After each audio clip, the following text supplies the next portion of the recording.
പ്ലാലം ശ്രീ മഹാദേവ ക്ഷേത്രത്തിൽ 7ാം തിരുവുത്സവ ദിനത്തിൽ ഭക്തിനിർഭരമായ ചടങ്ങുകൾ നടന്നു. രാവിലെ 8-ന് ശ്രീബലി എഴുന്നള്ളിപ്പ് നടന്നു. തുടർന്ന് ഉത്സവബലി ചടങ്ങുകൾ ആരംഭിച്ചു.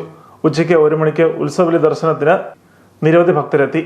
തിരുവരങ്ങിൽ CV പ്രശാന്ത് കോഴിക്കോട് ഹിന്ദുസ്ഥാനി ബാൻസ്വരി കച്ചേരി അവതരിപ്പിച്ചു.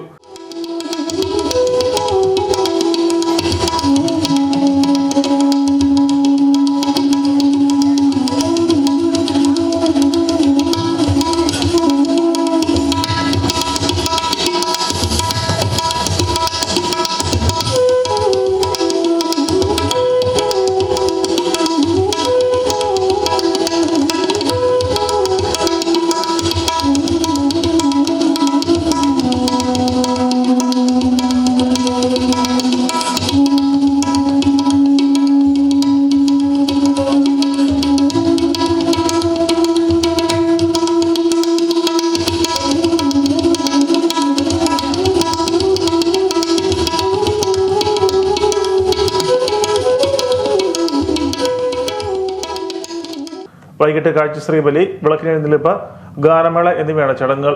ഉത്സവാഘോഷങ്ങൾ ജനുവരി 3-ന് തിരുവാറാട്ടോടെ സമാപിക്കും.